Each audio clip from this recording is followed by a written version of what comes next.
al mundo con el periodista Pedro Sepsek. Buenos días, don Pedro, ¿cómo está usted? Muy bien, viendo qué ocurre ahora con ese proceso que comenzó ayer con la Organización de Estados Americanos en su sesión extraordinaria. Sí. Y la perspectiva de que se den algunos pasos específicos. Habrá que ver cuál de verdad se lleva a la práctica, si es que alguno se lleva a la práctica, porque una cosa es hablar y otra la realidad, ¿no?, de la burocracia transformada en hechos. Pero por primera vez el gobierno venezolano se lleva un rezón, un tirón de orejas, una cantidad de comentarios criticando su tratamiento de los derechos y el funcionamiento de lo que es el Poder Ejecutivo en muchos años. Bueno, don Pedro, pero parece ser que Venezuela podría salir de la OEA. Claro, porque ahí está el otro ángulo, ¿no? Yo quiero integrar esto está muy bien, hasta que me critican. Ahora apareció un señor que no le gusta cómo manejamos las cosas, que está en contra de que llevemos gente presa por pensar diferente, que dice que hay que declarar una crisis humanitaria y aceptar que se lleve comida y medicamentos, y entonces no me gusta, me voy. Y entonces lo plantean, y esto lo ha hecho Cuba a lo largo de los años muchas veces, como la defensa contra el imperialismo, como la dignidad frente a los ataques del Departamento de Estado y sus secuaces, etcétera, etcétera. Pero la realidad es que hay un impacto que es más simbólico, como les digo, que práctico, pero hay un impacto grande cuando tantos gobiernos le dicen a otro las cosas así no se deben hacer.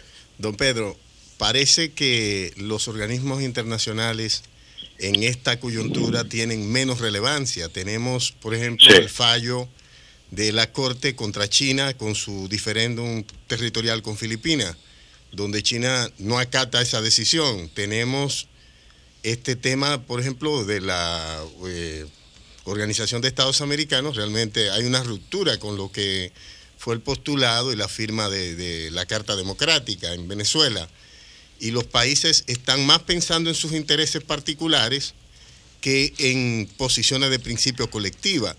Está el caso de la Unión Europea, por ejemplo, con respecto a Rusia. Varios estados ya se han manifestado y líderes europeos, bueno, esto no es un problema porque Crimea fue rusa hasta el 57. Es decir, eso debilita lo que es la institucionalidad, según mi criterio. Sin duda. Y acá hay un fenómeno que, por cierto, es peligroso porque la interacción entre los gobiernos me parece que es muy necesaria. Los foros estos internacionales, si fueran efectivos, tendrían una importancia muy grande. El problema es que esas mismas instituciones han permitido ese debilitamiento porque hay una tendencia a la burocratización, hay una tendencia a soy funcionario de un organismo internacional y me llevo un buen sueldo y estoy en una oficina muy linda y viajo, y en la práctica el atacar la médula de problemas que, no solo hablando de lo de Venezuela, la Organización de Estados Americanos durante muchos años, la principal crítica que ha recibido es que en términos prácticos ha sido muy poco útil. Y yo sé que esto enoja a mucha gente del mundo de la diplomacia, pero es la realidad. Y lo mismo pasa con Naciones Unidas, que tiene algunos programas muy efectivos y que, por cierto, en algunos casos ha entregado vidas, pero al mismo tiempo se ha dejado aburguesar.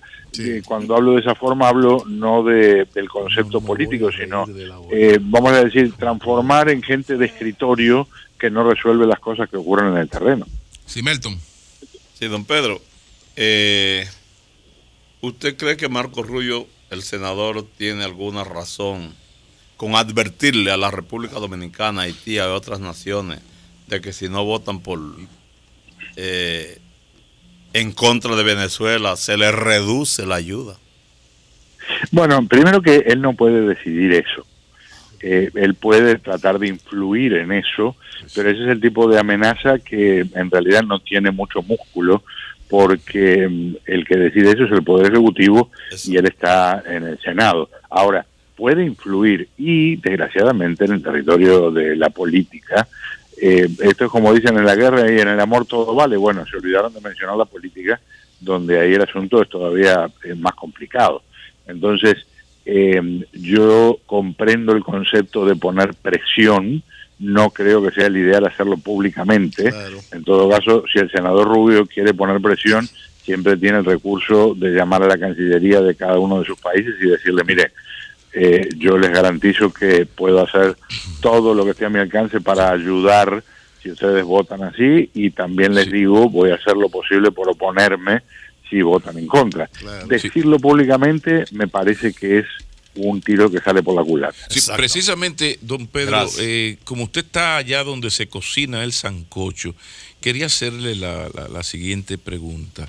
A partir de que los dominicanos nos estamos enfrentando con unos procónsules imperiales que vienen aquí y se olvidan del lenguaje diplomático, de un presidente de un país que les va a recibir, ellos conversan y en su conversación el representante norteamericano y el jefe del Estado conversan y ahí es usted lo conoce mejor que yo, el lenguaje diplomático. Ahora este señor viene y dice estas cosas con esta arrogancia imperial, pudiendo hacer, como le digo, hacer el trabajo político diplomático. ¿Qué está pasando en Washington?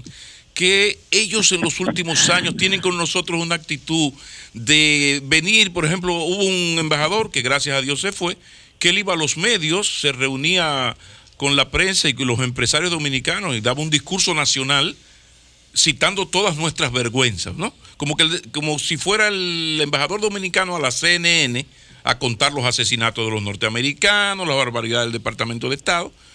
¿Qué le está pasando en los Estados Unidos? ¿Hay un cambio? ¿La agenda de Washington cambió, por favor, don Pedro?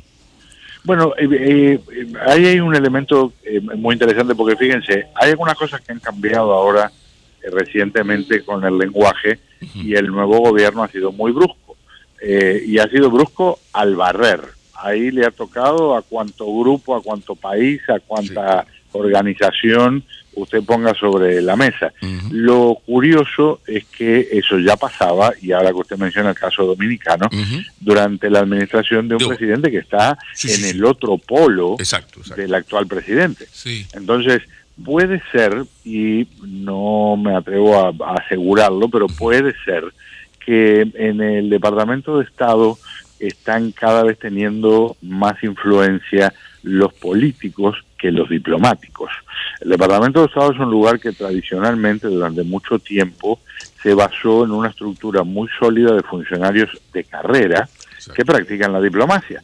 Ahora, algunos de los cargos en el Departamento de Estado se llenan a dedo y muchas embajadas son premios a gente que colabora con campañas. Es muy triste, pero porque no debería ser así, pero hay gente que va de embajador o de embajadora a un país y lo único que hizo fue recaudar fondos para el presidente de turno. Eso pasó con el que vino aquí. Exacto. Y eso, bueno, y entonces es como ahora que, por ejemplo, hay gente que dice, caramba, pero el señor Trump tendría que haber hecho las cosas de esta forma. Sí, tendría que haberlo hecho de esa forma, pero que no se quejen ahora los que votaron por él, porque él nunca estuvo en un cargo político. Y entonces llega y patea la estantería, se caen los cristales, se rompe todo, y entonces la gente ahora dice, ay, Dios mío, la jarrita de mi abuela, Dios mío, ¿cómo hicieron eso? Mira, la cristalería de la tía. Bueno, ahí tienen el resultado de cosas en las que se escogió una persona que dijo, voy a romper todo, pensaron que lo iba a hacer de una forma, vamos a decir, civilizada, estructurada, organizada, y no está pasando. Don Pedro, eso. Y con las embajadas creo que ocurre eso. Don Pedro, ¿puede influir en los resultados de las elecciones del Ecuador este escándalo de los últimos días que le han hecho a Guillermo Lasso con la supuesta propiedad de un banco offshore y todo el escándalo que se ha desatado en la campaña con esto? Sí puede tener, porque el asunto acá no es que haya que mover a una multitud, están muy pegados en las encuestas. Están muy cerca. Y aquí un factor, recuerden lo que pasó aquí en Estados Unidos, por ejemplo, cuando el director del FBI dijo que se reabría el caso de la señora Clinton. En 2 días las encuestas cambiaron 3-4 puntos. Así es. Y en el caso de Ecuador, 3-4 puntos significa la ventaja. En este momento están casi empatados. La última encuesta le daba 1 punto y algo, y eso está dentro del margen de error, a Lenín Moreno. Entonces, esto puede liquidar a Lasso. Don Pedro... Y con lo mal que andan las encuestas, don Pedro. Don Pedro, aunque pero está... allá acertaron. Aunque está bastante lejos, la verdad es que puede impactar, sobre todo por el mapa, ¿verdad?, geopolítico mundial, la situación de Corea del Sur.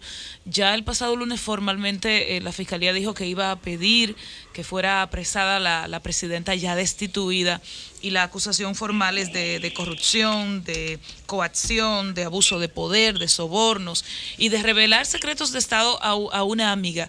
¿Cómo sigue impactando este panorama, sobre todo por el tema de la Corea del Norte, que es vecina, y cómo puede influir en la política del sur? El Corea es un ente A mí me parece que en el caso de Corea del Sur, una cosa que ocurre ahora, porque había inestabilidad, preocupación durante el proceso, pero ahora que quitaron a la presidenta, si la encausan y si la ponen en prisión, es un fenómeno que ya es consecuencia de algo que es lo central y está resuelto, y es haberla quitado del poder. Y eso me parece es súper positivo, porque lo que le mostró a los coreanos del sur, como le mostró en su momento, aunque todavía haya mucha polémica y aunque quien esté en el poder tenga muchas sombras alrededor, a los brasileños, que cosas tan extraordinarias como presionar para que funcionen los mecanismos de remover a un presidente son efectivos.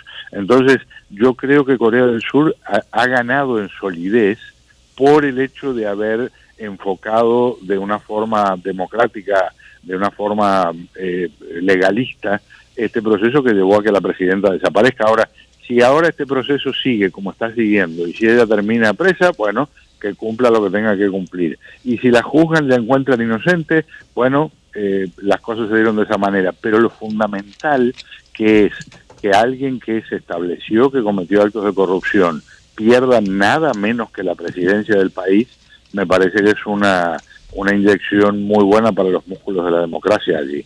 Bueno, pues muchas gracias, don Pedro. Gracias a ustedes, un gran abrazo. El Sol de la Mañana presentó Balcón al Mundo. Balcón al Mundo con el periodista Pedro Sepsek. El Sol de la Mañana.